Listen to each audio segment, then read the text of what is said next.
Sex during pregnancy, is it safe and what do you need to know? I'm Dr. Rena Malik, urologist and pelvic surgeon, and today we're going to talk all about why people are scared to have sex during pregnancy and how to have sex during pregnancy safely. When we look at data about sex during pregnancy, there's obviously an issue with education. Across the board, only about 15 to 30% of people actually get any education about sex during pregnancy.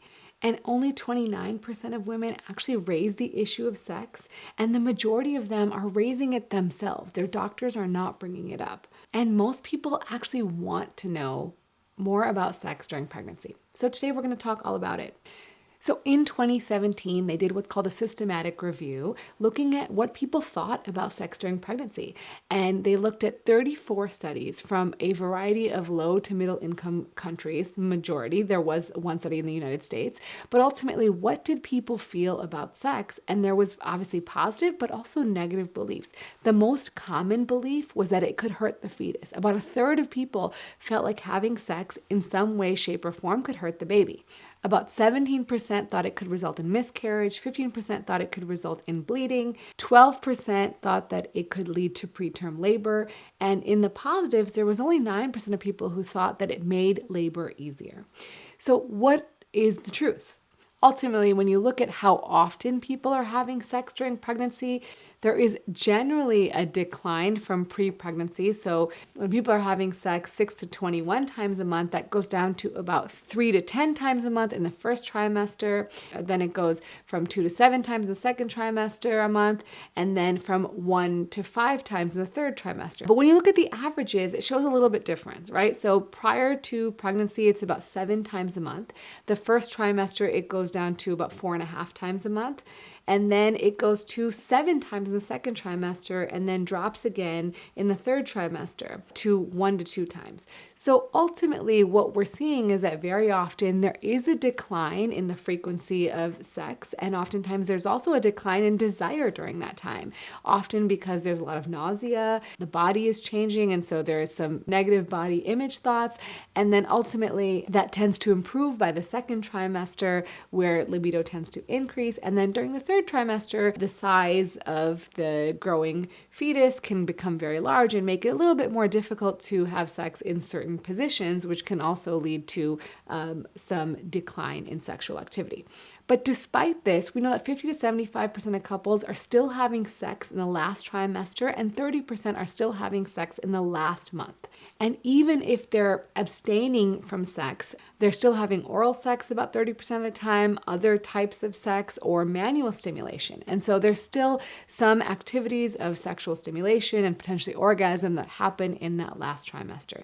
Now, these concerns, where do they come from? Why are we worried about having sex during pregnancy? Well, let's debunk some of these myths. First is the thought that you might hurt the baby. So one is really important to understand the anatomy. The baby itself is very well protected. It's in a sac of fluid called the amniotic fluid and the amniotic membrane, which keeps it protected from the outside world. Obviously, sometimes there is a bit of pain with sex during pregnancy, and this is because during pregnancy, there's a lot more blood flow to the genitals. And so sometimes the cervix can be sensitive, and hence there can be some pain or spotting, and that doesn't necessarily mean you're harming the baby. A lot of people worry that they're going to give the baby dimples, or the baby's going to know what's happening, or they're going to hit the baby with their phallus. But they've actually done ultrasound studies where they've looked at the phallus penetrating using ultrasound. They've seen that it doesn't get anywhere near the cervix, or specifically, it doesn't penetrate the cervix. So you're not in any danger of harming the baby. Also, what they describe it as is, will the baby feel some movement? Sure, it's going to feel like the uterus is moving a little bit, but the uterus moves all the time. So it's no different than if the mom were to go for a jog or exercise versus having intercourse. So rest assured, you can't hurt the baby. Number 2 is, can you cause preterm labor? Now, there's 3 reasons why people think that having sex can lead to preterm labor. And there's theoretical reasons, but then in actuality, the data has not shown that in healthy, low-risk pregnancies, these reasons actually pan out. So the first is prostaglandins. So prostaglandins are important during pregnancy and during labor because, one, they can increase the onset of labor, they can cause cervical ripening, and they can cause uterine contractions. And there's 2 ways where prostaglandins come into play during sex. One is that semen contains prostaglandins. And so the thought is that semen, which is released onto the cervix, can then cause cervical ripening and lead to preterm labor. Ultimately, the semen issue, they've actually looked at this in some studies, looking at the Bishop score, which is a score they use to determine the onset of labor and the timing of delivery. And essentially they found that there was no effect of the prostaglandins in semen leading to a change in the time to delivery. And similarly, they looked at this in a variety of studies in a whole different types of ways, and they found that that does not cause an issue. Labor. Now, the other thing is that the female body makes oxytocin after orgasm. And oxytocin is a substance that is specifically utilized to expedite uterine contractions. So the thought is that, are these orgasms or potentially other types of stimulation like nipple stimulation, which can lead to lots of oxytocin release, leading to preterm labor? Now, the interesting thing here is, right, how do you control for this? Not every orgasm is the same in a woman. Not every orgasm is as intense, or not all the nipple stimulation leads to as intense of a release of oxytocin. So ultimately, as long as you are having pleasurable, good feelings during sex and you're not having painful contractions, it is by all means very, very safe to go ahead and have sex, play with the nipples, do all the things that cause pleasure, because you're still a sexual being even when you are pregnant. And lastly, the thought is that actually trauma to the cervix or the pelvic floor organs from thrusting or penetration can lead to harm. But they've looked at multitude of studies looking at sex and preterm labor with like over 30,000 patients, and they have not found any risk of inducing preterm labor due to vaginal penetrative sex. So rest assured, again, you will not harm the baby. Now, I will talk about at the end of this some issues that you need to be thoughtful of if you fall into these categories about talking to your obstetrician about sex with these certain conditions. And number 3, will it cause infections? No, it will not cause infections. However, just like when you're not pregnant, you still need to use barrier protection if one of you may have infections from sexually transmitted diseases, because that can then cause other complications, particularly if you have vaginal or genital infections, that can induce the risk of preterm labor. So it's important, again, to use condoms or other barrier protections if you're having sex with a partner that has a sexually transmitted infection or may have one. So it does not always necessary if you're in a monogamous relationship and you are both sure that you have no evidence of sexually transmitted infections. But don't forget, just because you can't get pregnant doesn't mean that you can't get sexually transmitted infections.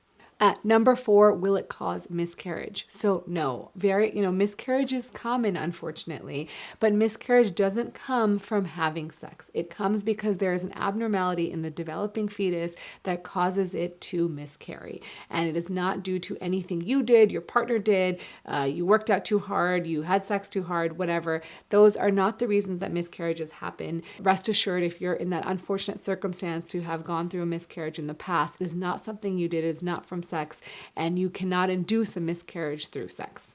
Okay, now let's talk about how to make sex more comfortable during pregnancy. So in fact, very often there is an increase in blood flow to the genitals during pregnancy, which can make things a bit more sensitive. In addition, there can be nipple tenderness, there can be a growing abdomen that's because of the baby, and so these things can pose a little bit of challenges. In terms of sensitivity, go with your partner's responses. If they like something, obviously go ahead, but obviously tread lightly. If they say they're sensitive, make sure you're sort of checking in, communicating throughout the sexual encounter to make sure they're comfortable.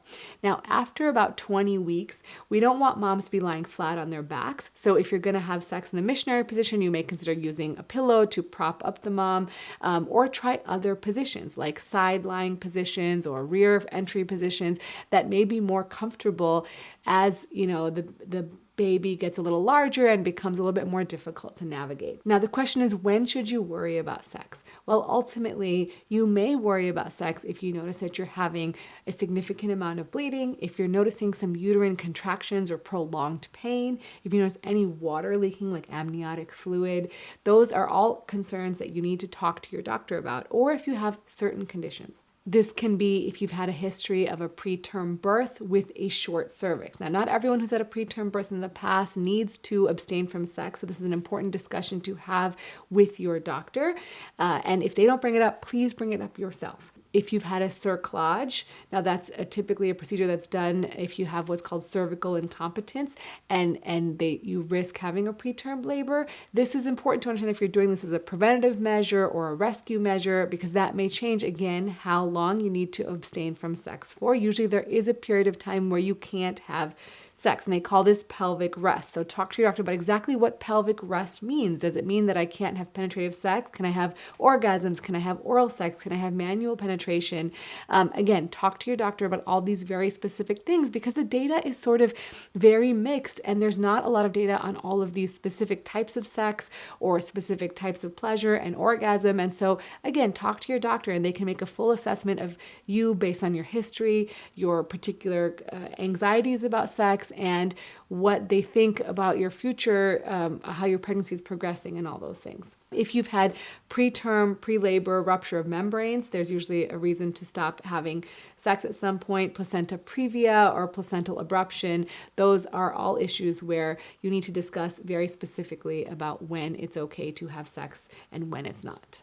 A couple things that are usually not an issue is if you've had a history of C-section, usually it's fine to have sex. And if you have twin gestation, some sources say you shouldn't, but generally the evidence says that it's safe to have sex with twin gestations and probably multiple gestations as well. But again, talk to your obstetrician. All right, I hope you guys found this helpful. I made this video because I was asked at an interview if sex during pregnancy was safe, and I looked at the interviewer like, of course it is, and realized that this is a question that most people don't know the answer to. And so I wanted to share this information with you. I hope you found it helpful. And as always, remember, take care of yourself because you're worth it.